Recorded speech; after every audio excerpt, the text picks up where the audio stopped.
What's up, guys? Welcome back to the channel. Here we are with another reaction, and in this one we have PM Modi 3.0. 12 projects launched in 100 days of Modi 3.0. That's crazy. 12 projects. I'm so excited to dive into this, hear more about the incredible leader that is Modi. But before we dive in, if you would like to support the channel by becoming a member, all you got to do is smack that join button to receive your exclusive benefits. Without further ado, let's get in here. Modi 3.0 has finished 100 days of being at helm of the power of India. This is Narendra Modi's third term, and a lot of announcements have been made in the last 100 days to understand and to make sense of the larger policy implications, consequences of these announcements. We have with us Railways, IT, and also INB Minister Ashwini Vaishnaw. Thank you, Mr. Vaishnaw. As always, it's always a pleasure to have you on NDTV. One of the most important mantras that the Prime Minister has been talking about is perform, reform, transform and inform. You're the person in charge of information flow. But it's interesting that a large part of the expenditure of the announcements made is on infrastructure. You also hold the railways portfolios. What, according to you, are the key policy announcements that you think have the potential to change the future of India made in the last 100 days? If you look at the first and second terms of Prime Minister Shri Narendra Modi ji, he took many historic initiatives which have basically set the foundation of our country to become a developed country by 2047. And during the election process, Prime Minister Modi ji called all the bureaucrats and told them that the country's progress should not stop. We will be busy in the elections, but you keep planning for further work, for projects, for infrastructure, for schemes, welfare schemes, everything. So as a result, because of this vision of Prime Minister, we, in the first 100 days itself, we have been able to announce many new programs, start many new works, and implement many projects.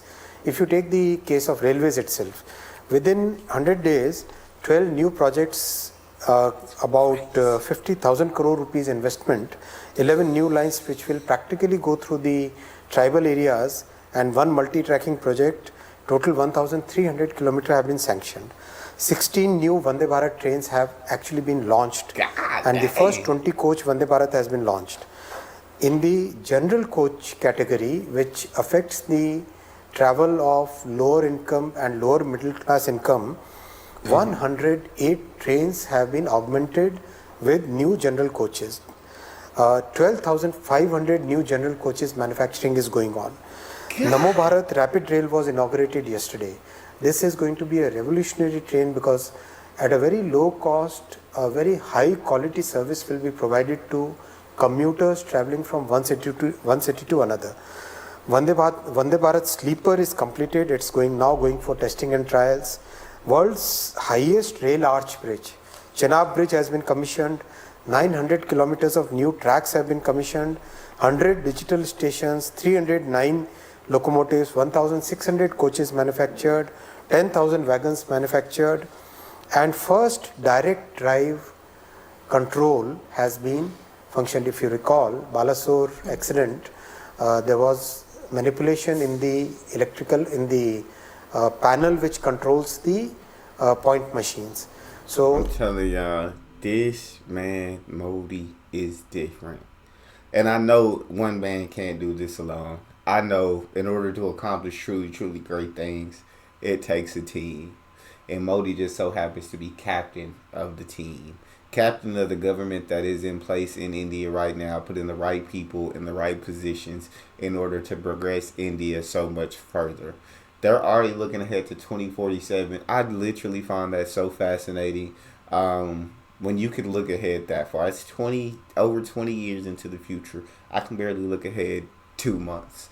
So looking ahead over 20 years into the future is sensational, and laying the foundation for India to be at a certain point 20 years from now is truly, truly incredible. They're talking about a lot of, I assume, trains and transport for lower income, but for them to be able to lower income people, for them to be able to get transport though, a high quality service for a low price, which is absolutely sensational.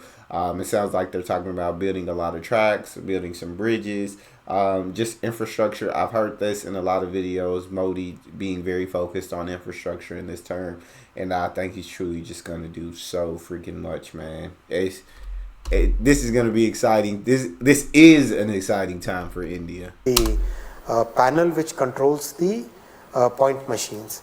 So we decided to change the entire technology, and the first direct drive technology has now been introduced. Ticketing has been, digital payment at ticketing counters has been enabled.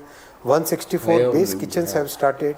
10 multimodal cargo terminals have been operationalized, and 58,642 vacancies have been notified for recruitment in railways. It's a big work. Oh my God, that's a lot of work, Mr. Vaishnaw. But there's an interesting statistic: 16 Vande Bharat trains in 100 days. In fact, the Prime Minister said that there is one Vande Bharat train being released every 15 days. In fact, the average works out to one Vande Bharat a week. So clearly, there is Namo Rail.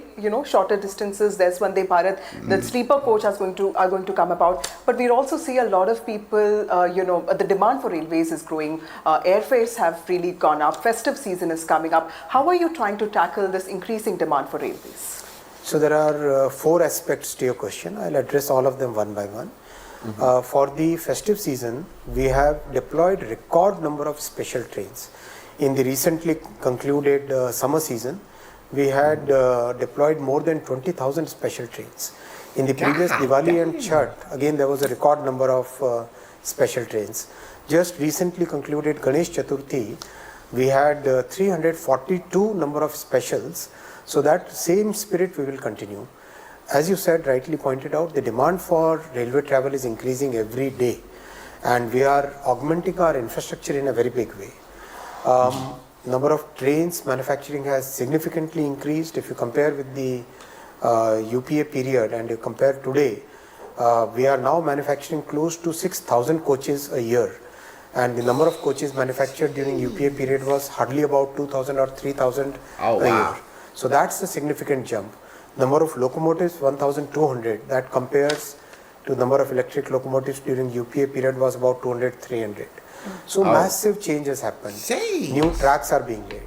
For the people traveling with very less income categories, very low income categories, we have introduced Amrit Bharat trains, which are having same features as a Vande Bharat train, but the entire train is basically 11 coaches of sleeper and 11 coaches of general class, and 2 trains were launched in the month of January earlier this year, and now from October onwards every week 1 train will be launched. So we are focusing on the lower income and the middle income. That's where the railway's primary role is. And there is a lot of emphasis on making sure that the capacity increases. That's why last year 5,300 kilometers of new railway tracks were constructed. That is more than the entire network of Switzerland. Okay. In the last 10 years, 31,000 kilometers of railway tracks have been constructed, more than the network of Italy.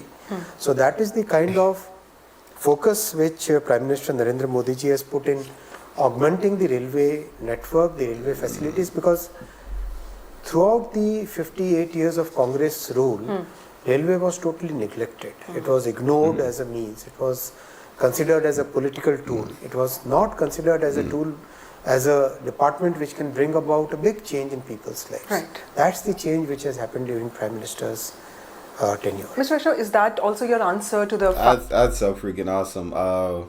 Yeah, it sounds like they're just absolutely killing it and adding public transport. He's saying transport by train, the demand is increasing daily, and what they're trying to focus on is helping those who are lower income and middle income be able to take this public transport and be able to travel at an affordable cost but still receive high quality, which is truly phenomenal. They're laying new tracks, they're adding more trains, they're adding more locomotives, and it sounds like they're adding them at absolutely incredible pace.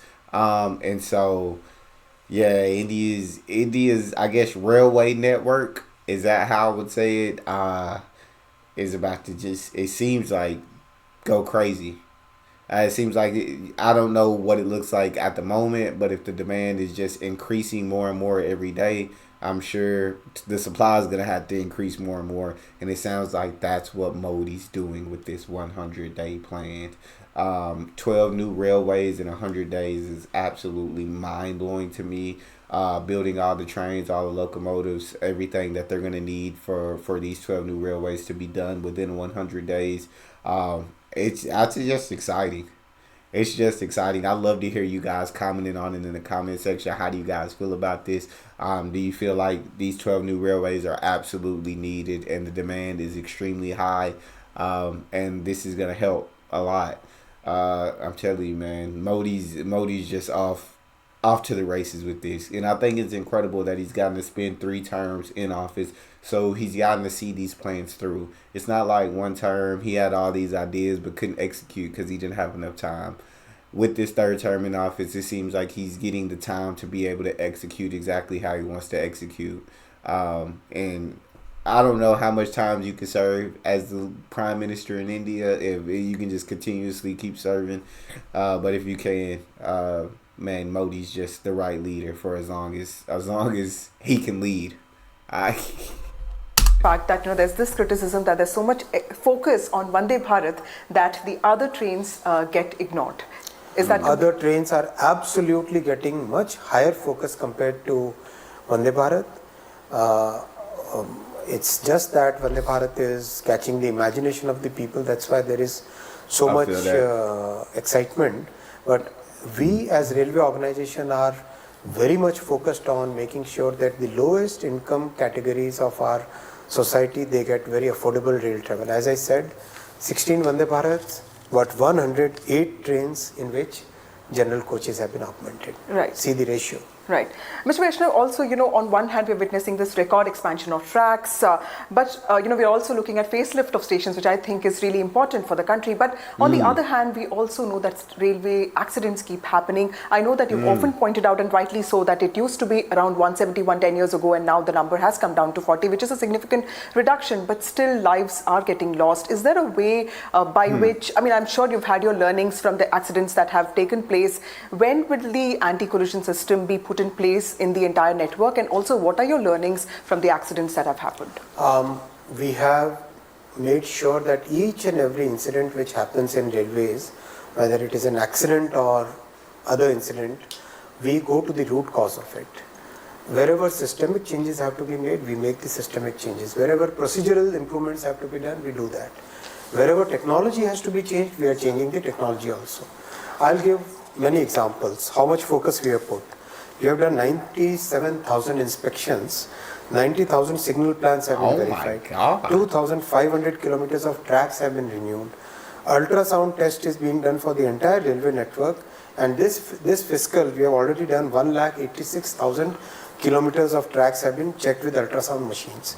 New technology, phased array ultrasound machines, 20 have been procured and deployed. 990 railway bridges have been rehabilitated. So every step we are improving we are putting huge focus on safety, and the success in getting Kavach rolled out, what the Congress governments could not do in 58 years. Within the short time frame of 10 years, we got a new technology developed, tested, and deployment started. The first tender which was done in 2022, out of that 632 kilometers already commissioned. The version 4 got approved on 16 July this year. By now we have taken out tenders for 10,000 locomotives and 9,600 kilometers of track, and I'm very happy to share yesterday the first section with Kavach 4.0, which is the very advanced version of Kavach. That section got commissioned between Kota and Samai Madhopur on 16th September, which is yesterday, 108 kilometers. The first trains, I'll share the videos which the team has made. It's phenomenal. The trains which are carrying passengers and goods, they are absolutely, the driver is able to see the signal 3-4 kilometers, 5 kilometers, 10 kilometers ahead of the actual signal location.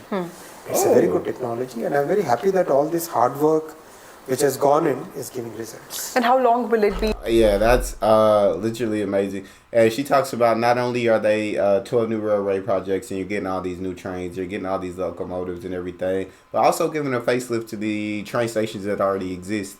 I believe that's extremely important and that's extremely incredible. And then she brings up safety and concerns because, of course, anyone who wants to travel wants to do it safely. Completely understandable. And while railway accidents are much lower than they used to be, they are still happening.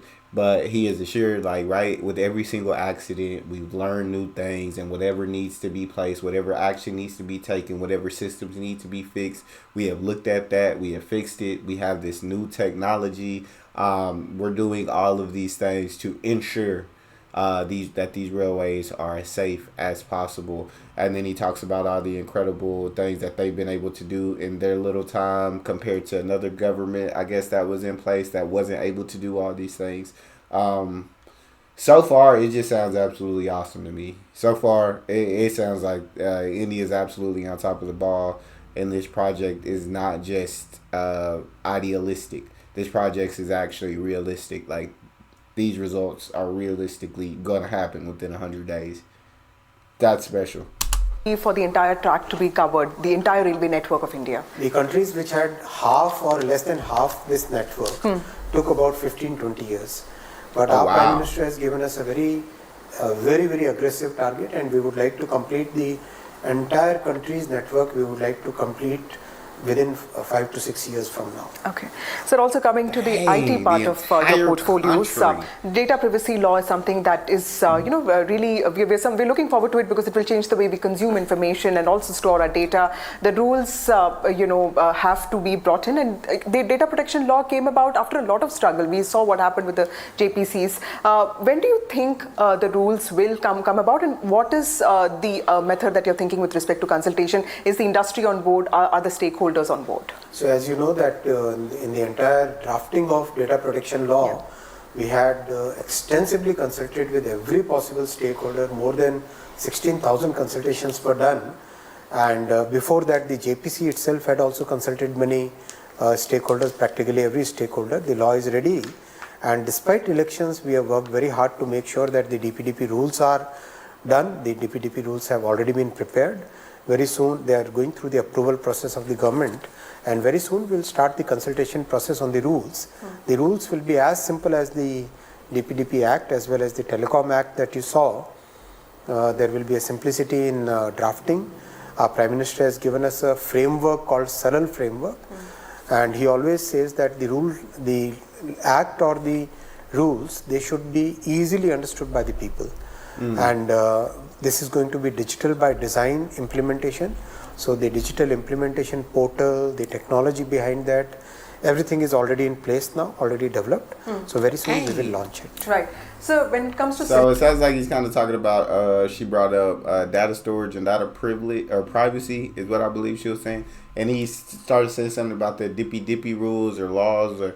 and I hope I said that right. If I mispronounced it, I completely apologize. But I'm not exactly sure what those rules or laws are. So if anybody could explain it to me in the comment section, that would be absolutely incredible. But I love the fact that he said they want to make it easy for anybody to understand. So when they read these laws or rules that they understand. So, but if anybody can drop them, help me out in the comment section, that'll be awesome. Already in place now, already developed.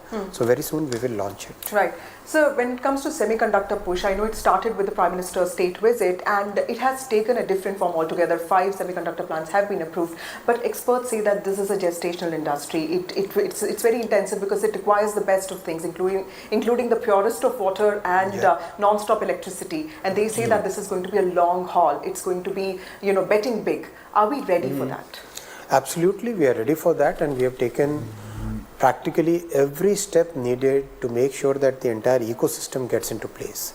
Entire ecosystem, as you rightly pointed out, ultra pure water, ultra stable electricity, ultra clean chemicals, ultra pure materials, that entire ecosystem is in place, and that's why the entire industry recently, we had the Semicon conference, and CEOs of practically every large or small or medium semiconductor industry were present here.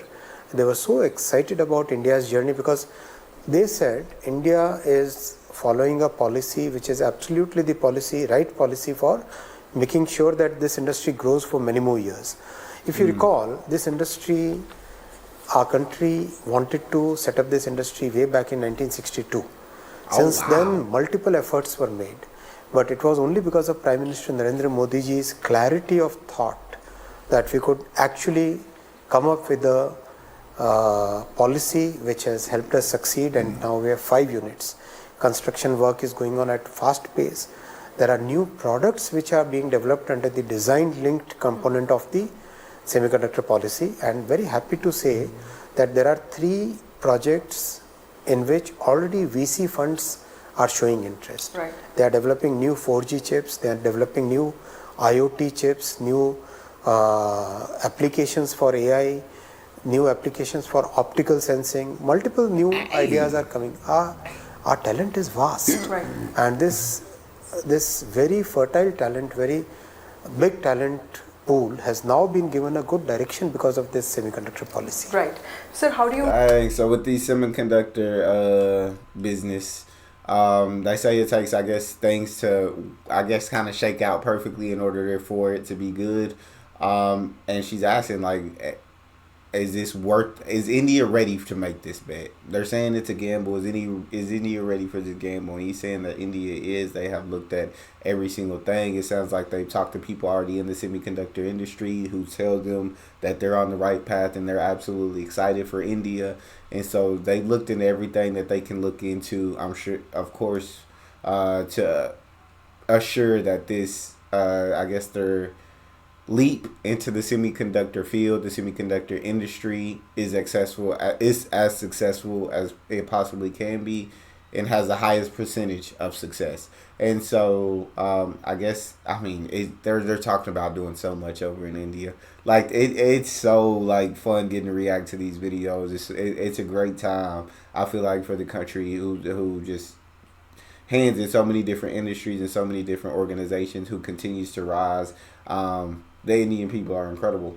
And we're still not done yet. I'm sure they might bring up a whole nother industry to talk about. Pool has now been given a good direction because of this semiconductor policy. Right. Sir, how do you react to the opposition's claim that this is a U-turn Sarkar and it is something that is submitting to the pressures of opposition and also its own allies? Has the nature of working changed for you as a minister? See, our last 10 years of Prime Minister Modi ji's government, if you look at it, very thoughtful, very consultative, very inclusive growth is what he has always believed in. That's why his focus has been on making sure that every section of the society is able to improve the opportunities they get in their lives, is empowered, and that has been his focus. The same focus continues.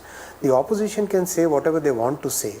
The fact is that this is a live Sarkar, this is a government which listens to the people, and wherever needed, wherever pivoting is needed, wherever you need to make any modifications in the policy, a government which is listening to the people will make those changes. Right. There's nothing wrong in it. Absolutely. Mr. Vaishnaw, I wanted to ask you this. As a former bureaucrat, how do you see Rahul Gandhi's consistent criticism that bureaucracy is not representative of India? It does not include, the deprived sections. It is full of upper castes. There's a halwa picture that he tweeted during the budget session. As a former bureaucrat, do you think that there is a need for bureaucracy to become more representative?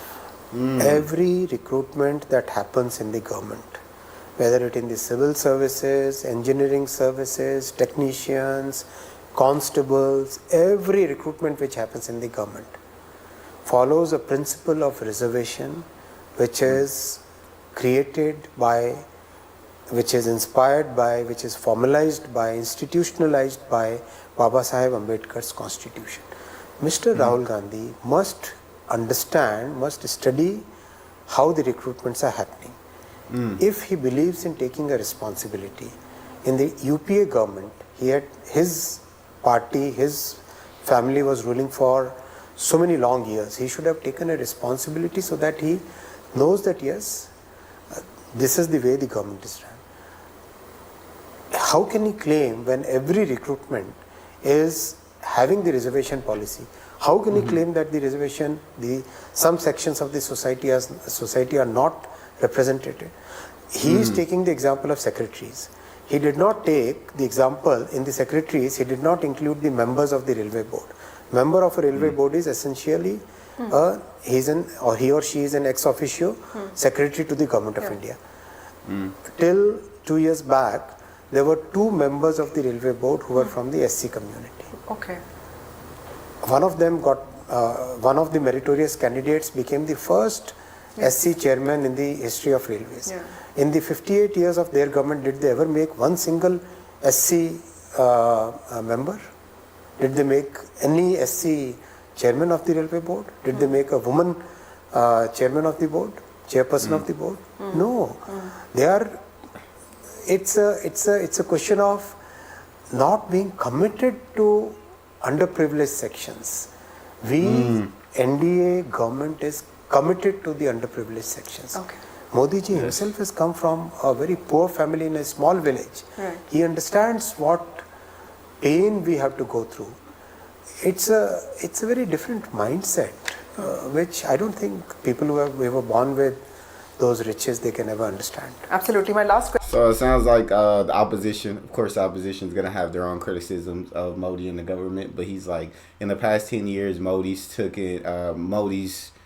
I guess, put things in place that are very beneficial to India. He's done that in a manner that is very beneficial to India. He hasn't done it recklessly, right? He's done it to where everything that was put in place can be sustained and will progress India much further. And he said when the opposition was in government, they didn't do any of that. And then the opposition talks about inclusiveness and them not being inclusive enough. And he's like, no, would you look at it? He said, you only looked at this sector, but if you include this, this, and this, you'll see exactly like how inclusive we are. And in their government, they weren't inclusive in these areas.